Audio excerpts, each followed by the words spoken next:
امی میری بات چپ چاپ سنتی جا رہی تھی تو مجھے ان پر غصہ آ گیا۔ آپ کی اسی خاموشی نے یہ دن دکھایا ہے۔ اگر آپ شروع دن سے ہی بھابھی کو اپنی حد میں رکھتی تو وہ کبھی اس حد تک نہ جاتی۔ تو امی میری بات پر ایک دم سے بول اٹھی، تم کیا چاہتی ہو؟ جو باتیں سارا دن میں بہو سے سنتی ہوں، اب جو تھوڑی بہت رہی صحیح کسر ہے وہ تمہارا بھائی پوری کر دے۔ تم مجھے اب اس سے لڑوانا چاہتی ہو۔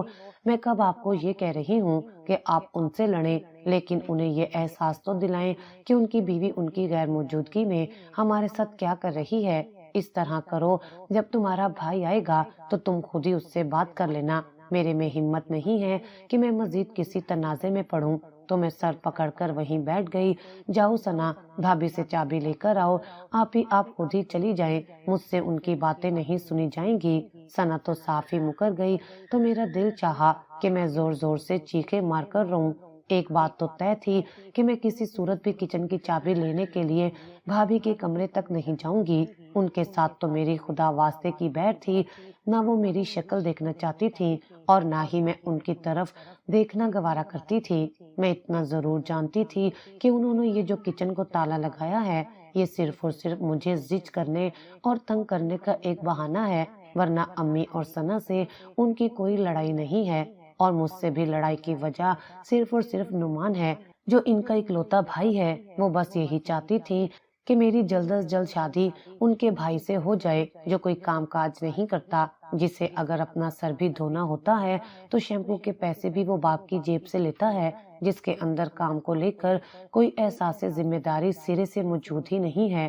بھابھی جب بھی آ کر ہمارے گھر آئی تو ان کی بے حد کوشش تھی کہ میری شادی کی تاریخ بھی جلد از جلد طے ہو جائے اور میں بھی رخصت ہو کر ان کے بھائی کی بیوی بن جاؤں، لیکن میں نے صاف انکار کر دیا تھا، اور اس کی وجہ یہ تھی کہ میں نے ابو کی ڈیتھ کے بعد اپنے اس گھر میں جس طرح کے حالات دیکھے تھے اس نے مجھ میں اتنی سوچ بوجھ پیدا کر دی تھی کہ میں صرف اور صرف یہ سوچنے پر مجبور ہو گئی کہ مرد اگر کماتا ہو تو زندگی کے 4 دن سکھ میں گزر جاتے ہیں، لیکن اگر ایک مرد سرے سے کچھ کماتا ہی نہیں ہے اور اپنی ضروریات کے لیے بھی اپنے باپ یا ماں کے سامنے ہاتھ پھیلاتا ہے تو کل وہ بیوی کی ذمہ داری کیسے اٹھا پائے گا۔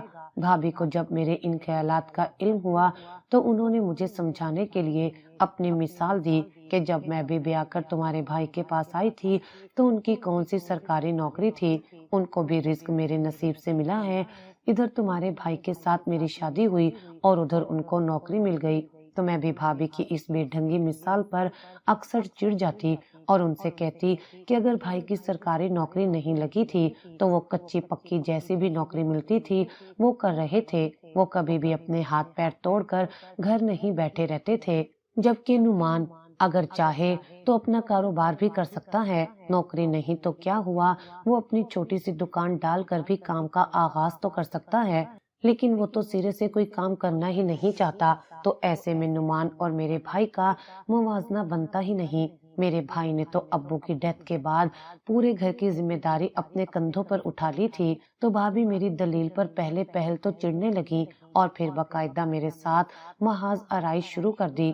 بھائی شروع میں بالکل ٹھیک تھے، ان کی جب سے سرکاری نوکری لگی تھی وہ ساری کی ساری تنخواہ لا کر امی کے ہاتھ پر دھر دیتے، لیکن ایک بار ان کی تنخواہ میں سے کچھ پیسے غائب ہوئے تو بھابھی نے گھر میں شور ڈال دیا کہ اب کی بار تنخواہ میرے ہاتھ پہ رکھیں، آج اگر 5,000 غائب ہوئے ہیں تو کل ساری تنخواہ غائب ہو جائے گی تو ہم کیا مٹی پھانکیں گے۔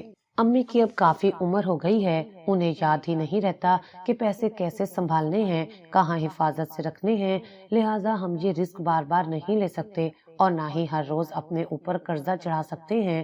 بھائی بھابھی کی باتوں میں آ گئے اور اسی دن سے ہمارے گھر میں زوال شروع ہو گیا۔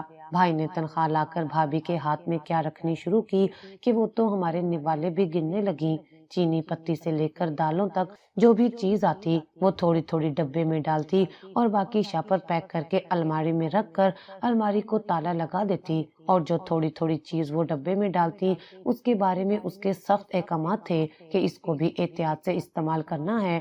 امی کی ہمیشہ سے عادت تھی کہ وہ دن میں 2-3 بار چائے پیتی تھی، لیکن بھابھی نے چائے کی پتی الماری میں رکھ کر تالا لگا دیا تھا تو بار بار اس سے چابی مانگنا ہمارا سر درد بن گیا۔ ان سے چابی مانگتے ہوئے اتنی شرمندگی کا احساس ہوتا کہ دل چاہتا خود کو ختم کر لیا جائے۔ ڈیٹ بن کر ان سے چابی مانگنے جتنی بار بھی میں گئی، ان کی نکتہ چینی سن کر چائے کی طرف سے دل کھٹا ہو گیا۔ کہاں ہمارے گھر 3-4 ٹائم چائے بنتی تھی اور کہاں اب یہ وقت تھا کہ سارا دن ہم چائے کے بغیر ہی گزار دیتے۔ امی تو بھابھی سے کوئی فالتو بات نہیں کرتی تھی کیونکہ بھابھی بہت بد زبان تھی۔ وہ کئی بار امی سے بدتمیزی کر چکی تھی۔ جب سے امی پر ان کی بد زبانی کھلی، اس دن سے امی نے اپنے ہونٹوں کو سی لیا۔ ہم پھر امی کے سامنے بھابھی کے گلے شکوے کرتے رہتے تھے، لیکن وہ خالی نظروں سے ہمیں بس دیکھتی رہتی، لیکن منہ سے اف تک نہ کرتی۔ پتہ نہیں میری ماں کے اندر یہ صبر کیوں کر پیدا ہو گیا۔ شاید وہ یہ بات اپنی دور اندیشی کی وجہ سے جان چکی تھی کہ اس محض آرائی کا سراسر نقصان ان کا اپنا ہی ہے، کیونکہ وہ آنے والے وقت کے تیور کو بہت اچھی طرح سے جان چکی تھی کہ اب ان کی حکمرانی کا دور ختم ہوا اور اب اس گھر کا اصل حکمران ان کی بہو ہے، جو اس گھر کی سیاہ سفید کا مالک ہے۔ لیکن امی اکثر مجھے بھی چپ رہنے کا مشورہ دیتی، لیکن میں کب تک چپ کرتی۔ اب تو حد ہو گئی۔ پہلے کچن کی الماریوں کو تالے لگتے تھے، اب تو مکمل کچن ہی بند کر دیا گیا تو میں رونے لگ گئی، اور پھر میں نے امی سے کہا، آپ مجھے کہتی ہیں نا کہ میں جاب نہ کروں، یہ سب دیکھنے کے بعد بھی آپ مجھے جاب سے منع کر رہی ہیں۔ ان حالات میں اگر میں جاب نہ کروں تو کیا کروں؟ زہر کھا لوں؟ کیا آپ یہ چاہتی ہیں آئندہ آپ میری جاب کے حوالے سے کوئی بات نہیں کریں گی؟ اگر آپ مجھے حوصلہ نہیں دے سکتی تو آپ کا کوئی حق نہیں بنتا کہ آپ ہمارا حوصلہ توڑیں۔ تو ثنا میرے کندھے پر ہاتھ رکھتے ہوئے مجھے تسلی دیتے ہوئے کہتی، آپ ضرور جاب کریں، امی تو بس ایسے ہی بولتی رہتی ہیں۔ بھابھی نے مزے سے اپنے لیے بریانی بنائی اور پھر کمرے کے اندر لے گئی، جہاں بھائی اور بھابھی دونوں نے مل کر وہ بریانی کھائی، لیکن جھوٹے منہ بھی انہوں نے امی اور مجھ سے نہیں پوچھا۔ مجھے تو ایسا لگتا ہے کہ بھابھی ہم سے اپنا کچن الگ کرنا چاہتی ہیں۔ اگر ایسی ہی صورتحال ہے تو پھر ہمیں اپنے کھانے پینے کے لیے تو پیسے کی ضرورت پڑے گی نا، اور یہ تو پکی بات ہے کہ ہمیں ہماری ضرورتوں کے لیے بھائی 1 روپیہ بھی نہیں دینے والے۔ یہ آپ مجھ سے لکھ کر رکھ لیں۔ اللہ کرے میری بھی جلدی میٹرک مکمل ہو تو میں بھی کچھ چھوٹی موٹی نوکری کر لوں۔ تو امی نے انتہائی سخت نظروں سے ثنا کی طرف دیکھا، لیکن بولی کچھ نہیں۔ شاید وہ بھی یہ بات جان چکی تھی کہ اب وقت بہت ہی کڑا ہے۔ خدا کر کے کچن کا دروازہ کھلا تو میں اور ثنا کچن میں گئی، لیکن بریانی کا پتیلا خالی تھا۔ یہ دیکھ کر ثنا کی آنکھوں میں تو موٹے آنسو آ گئے، جبکہ میں برداشت کر گئی۔ ہم دونوں نے مل کر فٹافٹ آلو کی بھجیا بنائی، اور ابھی میں روٹی بنا ہی رہی تھی کہ بھائی بھابھی کو لے کر گھومنے پھرنے کے لیے چلے گئے۔ یہ ان کا روز کا ہی معمول تھا کہ شام کے ٹائم وہ بھابھی کو لے کر امی کو بنا بتائے نکل جاتے۔ جانے کیوں میری آنکھیں آنسوؤں سے جلنے لگیں کہ بھائی نے ایک بار بھی ہم ماں بیٹیوں کے کمرے میں آ کر یہ نہیں پوچھا کہ کیا آپ لوگوں نے بھی کچھ کھایا یا نہیں۔ کیا بھائی اپنے تمام فرائض بھول گیا ہے؟ ہمارا نہ صحیح امی کا تو خیال اسے رکھنا چاہیے، وہ بیمار ہیں، انہیں وقت پر کھانا دوائی چاہیے، اور اگر بھائی کی یہی غفلتیں رہیں تو ایسے میں امی کا کیا ہوگا؟ ہم تو پھر بھی بھوک برداشت کر لیتی ہیں، لیکن وہ تو شوگر کی پیشنٹ ہیں، وہ کسی صورت بھی اس مراحل سے نہیں گزر پائیں گی، اور اگر خدا نخواستہ امی کو کچھ ہو گیا تو۔ یہ سوچ آتے ہی مجھے جھرجھری سی آئی، اور اسی وقت میں نے اپنا ارادہ پختہ کر لیا کہ چاہے کچھ بھی ہو جائے میں ہر صورت جاب کروں گی۔ اور پھر میں روٹی بناتے ہوئے دل ہی دل میں دعا کرنے لگی کہ یا خدا مجھے کال آ جائے تو میں 1 منٹ بھی دیر نہیں لگاؤں گی اور فوراً جوائن کر لوں گی جاب کا۔ سوچتے ہوئے میں نے فٹافٹ کھانا تیار کیا، اور پھر امی کو کھلا کر میں نے انہیں سونے کا کہا، کیونکہ دن بھر کی بھوک اور تھکاوٹ نے انہیں ادموہا کر ڈالا تھا۔ ثنا بھی سو چکی تھی، لیکن مجھے نیند نہیں آ رہی تھی۔ میں بار بار اپنی جاب کے حوالے سے سوچے جا رہی تھی کہ اچانک موبائل پر مجھے میسج کا نوٹیفیکیشن آیا، تو میں نے فوراً موبائل اوپن کیا تو میری حیرت کی انتہا نہ رہی جب مجھے میرے باس اعظم شاہ کی طرف سے میسج آیا کہ صبح ہر صورت آفس آنا ہے۔ تو میری حیرت کی انتہا نہ رہی، کیونکہ یہ میسج مجھے آفس کے نمبر سے نہیں کیا گیا تھا بلکہ پرسنل نمبر سے آیا تھا، اور میسج کے نیچے اعظم شاہ کا نام لکھا ہوا تھا۔ میسج پڑھنے کے بعد میرے ہاتھ کپ کپانے لگے۔ میں تصور بھی نہیں کر سکتی تھی کہ مجھے سلیکٹ کر لیا جائے گا۔ حالانکہ ایک سے ایک طرح کی لڑکی انٹرویو دینے کے لیے آئی ہوئی تھی، ان کے مقابلے میں میری تو کوئی خاص اہمیت بھی نہیں تھی۔ اس بات نے مجھے بڑا حیران بھی کیا۔ میری آنکھوں میں امی اور اپنی بہن کو لے کر خوشی کے آنسو چلملانے لگے۔ اب انشاءاللہ ہمیں اپنی چھوٹی چھوٹی ضرورتوں کے لیے بھائی کے سامنے ہاتھ نہیں پھیلانے پڑیں گے۔ میں روتی جاتی اور ساتھ ساتھ اللہ کا شکر بھی ادا کرتی جاتی۔ نیند میری آنکھوں سے کوسوں دور تھی، لہٰذا میں نے اٹھ کر 2 نفل شکرانے کے ادا کیے اور پھر صبح کی تیاری کرنے کے لیے اپنے کپڑے نکالنے لگی۔ کھٹ پٹ سے امی کی آنکھ کھل گئی اور وہ میری طرف غور سے دیکھ کر اٹھ بیٹھی۔ خیریت ہے مہرین، اتنی رات کے کپڑے کیوں استری کر رہی ہو؟ تو میں نے مسکراتے ہوئے ان کی طرف دیکھا۔ امی، اب سب خیریت ہوگی، اللہ نے چاہا تو ہمیں پیٹ کی بھوک اب نہیں دیکھنی پڑے گی۔ تو امی کچھ نہ سمجھتے ہوئے میری طرف دیکھ کر بولی، کیا کہہ رہی ہو؟ مجھے تمہاری کوئی بات سمجھ نہیں آ رہی۔ میں نے فٹافٹ کپڑے ہینگر میں رکھے اور ان کے قریب آ کر بیٹھ گئی۔ پھر ان کا کمزور ہاتھ اپنے ہاتھ میں لے کر میں نے چوم ڈالا۔ امی، مجھے نوکری مل گئی ہے، آفس والوں کی طرف سے میسج آیا ہے، صبح میری جوائننگ ہے، میرے لیے دعا کیجیے گا، مجھے آپ کی دعاؤں کی بہت اشد ضرورت ہے۔ مانا ہمارے خاندان میں لڑکیاں جاب نہیں کرتی، لیکن ہمارے خاندان میں ایسے بھائی بھی نہیں ہوتے جو جیتے جی اپنے رشتوں کو بھلا کر عیاشی کر رہے ہوتے ہیں۔ تو امی میری بات سن کر رونے لگی۔ اب تم جاب کرو گی، وہ بھی آفس میں، دنیا کیا کہے گی؟ امی، آپ کو اب بھی دنیا کی پرواہ ہے؟ صبح سے لے کر شام تک آپ بھوکی بیٹھی رہتی ہیں، یہ دنیا آپ کے پاس روٹی کا ایک لقمہ بھی لے کر نہیں آئی۔ آپ کس دنیا کی بات کر رہی ہیں امی؟ اگر میں ہمت نہ کرتی اور کچن کا دروازہ نہ کھلا ہوتا تو اب تک آپ اور میں بھوکے بیٹھے ہوتے۔ چھوڑ دیں اس دنیا کی باتوں کو، بس اپنا سوچیں۔ اور اگر تمہارے بھائی نے اجازت نہ دی تو پھر کیا ہوگا؟ جانتی ہو نا وہ تمہاری جاب کا کتنا مخالف ہے۔ امی، اس وقت گھر کے جو حالات چل رہے ہیں نا، اس میں میں کسی کی بھی مخالفت سے نہیں ڈرتی۔ آپ بس میرا ساتھ مت چھوڑیے گا، باقی میں اب کسی سے نہیں ڈرتی ہوں۔ تو امی نے میرے سر پر ہاتھ رکھ کر مجھے دعا دی تو مجھے ایسے لگا جیسے میں پرسکون ہو گئی ہوں۔ اگلی صبح جب میں گھر سے نکلنے لگی تو بھابھی میرے رستے میں آ کر کھڑی ہو گئی اور انتہائی حیرت سے میری طرف دیکھتے ہوئے بولی، کہاں جا رہی ہو؟ تو مجھے اس کا اس طرح سے پوچھنا انتہائی ناگوار گزرا۔ دل چاہا کہ اس کو خوب ڈھیر سارا سنا دوں، لیکن پھر خاموش رہی، کیونکہ میں جانتی تھی کہ ایک طوفان بدتمیزی شروع ہو جائے گا۔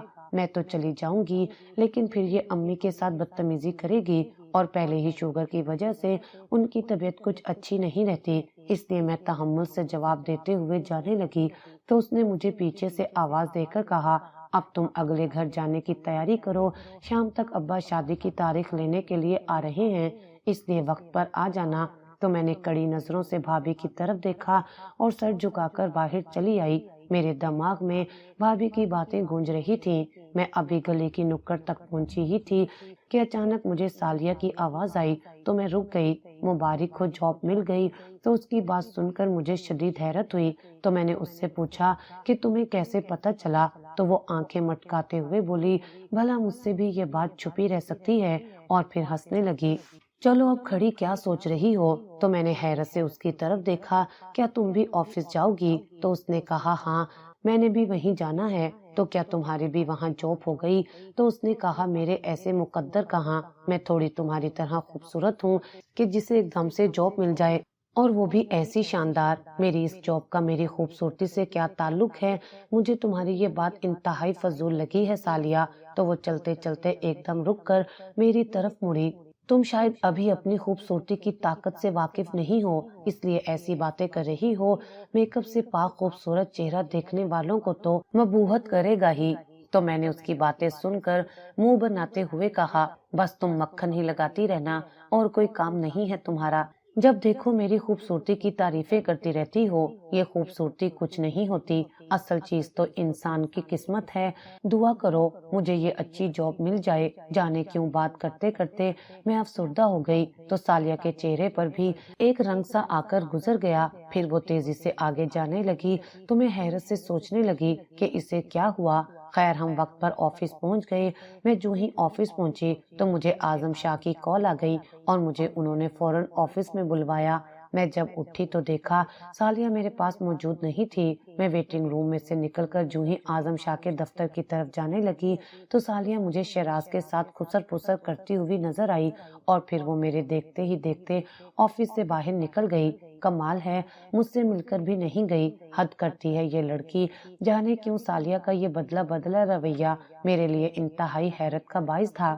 میں نے آہستہ سے دروازہ کھول کر جب اپنے باس کے آفس کے اندر داخل ہوئی تو ٹھٹک کر رہ گئی، کیونکہ باس کرسی پر نہیں بلکہ ایک صوفے پر نیند دراز لیٹا ہوا تھا۔ ٹیبل پر ایک عجیب و غریب سی بوتل پڑی تھی اور اس کے ساتھ چھوٹے چھوٹے گلاس تھے۔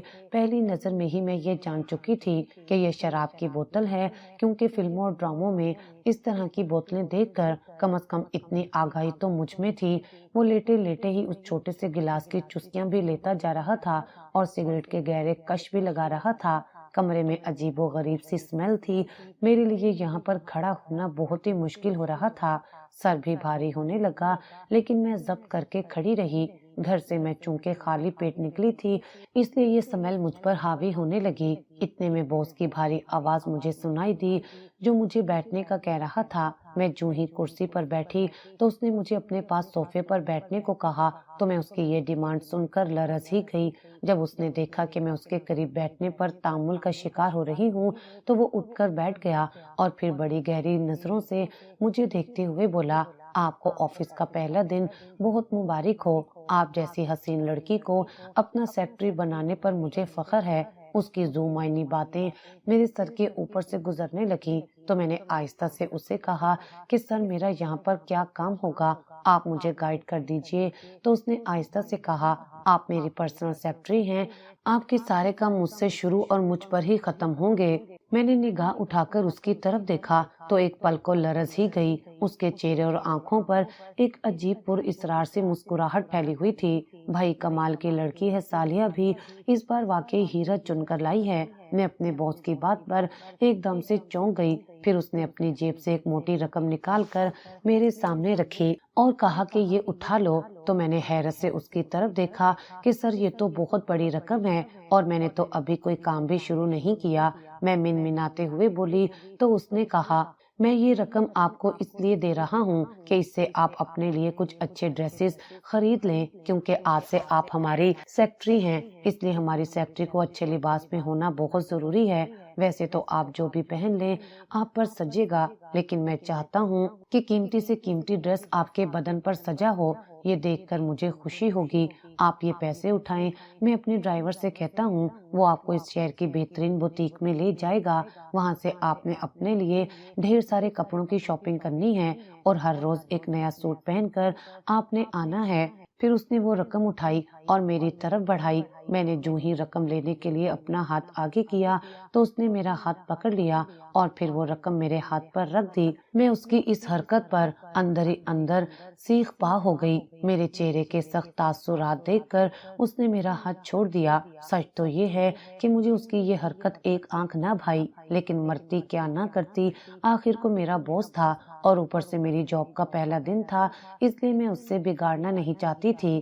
اعظم شاہ کا ڈرائیور مجھے بہترین اور بہت مہنگی بوتیک پر لے گیا، جہاں پر پہلے ہی اعظم شاہ کی ہدایت پر بوتیک کی مالکن نے مجھے ڈریسز منتخب کرنے میں مدد دی اور میں نے ڈھیر سارے کپڑے، جوتوں اور میک اپ کی شاپنگ کی۔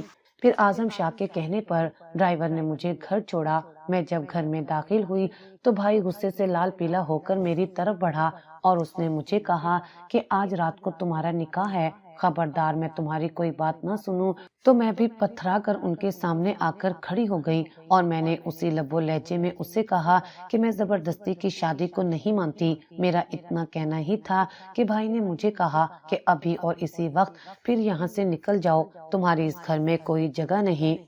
میں نے زمین پر بکھرا اپنا تمام سامان اٹھایا اور باہر جانے ہی لگی تھی کہ امی نے مجھے روک لیا، لیکن بھائی نے انتہائی غصے سے امی کی طرف دیکھ کر کہا، اسے مت روکیے گا امی، ورنہ آپ بھی اس کے ساتھ ہی چلی جائیں تو بہتر ہوگا۔ بھائی کی بات سن کر امی رونے لگی، لیکن میں بھائی کی بات سن کر رکی نہیں تو میرے پیچھے پیچھے امی اور ثنا بھی نکل آئیں۔ میں نے امی کو بہت سمجھایا کہ آپ واپس چلی جائیں، میرا اللہ مالک ہے، لیکن امی نہ مانی۔ اس مشکل وقت میں مجھے ایک ہی در نظر آ رہا تھا، لہٰذا میں امی اور ثنا کو لے کر سالیہ کے گھر چلی گئی۔ سالیہ کے گھر میں اس کی بوڑھی ماں اور وہ دونوں ہی رہتی تھی، اس کا کوئی بھائی نہیں تھا اور والد بہت پہلے فوت ہو چکے تھے۔ سارے گھر کی ذمہ داری اس نے اپنے کندھوں پر اٹھا رکھی تھی۔ اس نے ہمیں بہت اچھے طریقے سے ویلکم کیا اور ایک کمرہ ہمیں رہنے کے لیے دے دیا۔ میں نے یہ سوچ رکھا تھا کہ میں بہت جلد اپنے گھر کا انتظام کر لوں گی اور زیادہ دنوں تک سالیہ پر بوجھ نہیں بنوں گی۔ تو دوسری طرف آفس میں اعظم شاہ کی نوازشات جب اپنے اوپر بڑھتے ہوئے دیکھتی تو دل ہی دل میں ڈرنے بھی لگی تھی۔ ایک دن میں آفس میں داخل ہوئی تھی کہ سامنے سے آتے ہوئے شیراز نے مجھے روک دیا اور آہستہ سے کہا، بہت بہتر ہوگا کہ تم یہ جاب چھوڑ کر چلی جاؤ، تم ایک اچھی اور شریف گھرانے کی لڑکی لگتی ہو، یہ تمہاری جگہ نہیں ہے۔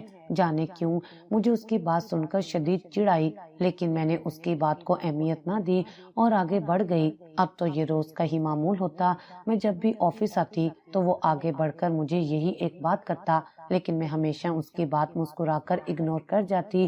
ایک دن مجھے باس نے کہا کہ میٹنگ کے لیے ہمیں ہوٹل جانا ہے۔ میری طبیعت کچھ ٹھیک نہیں تھی، میں آج جلدی گھر جانا چاہتی تھی، لیکن باس کو انکار نہ کر سکی اور ان کے ساتھ چل پڑی۔ ہوٹل پہنچ کر باس مجھے ایک کمرے میں لے گیا اور مجھے کہنے لگا کہ ابھی تھوڑی دیر تک باقی ممبرز بھی پہنچنے والے ہیں، تم چائے پی لو۔ چائے پیتے ہی اچانک میرا سر گھومنے لگا اور پھر میں وہیں صوفے پر ہی بیٹھے بیٹھے بے ہوش ہو گئی۔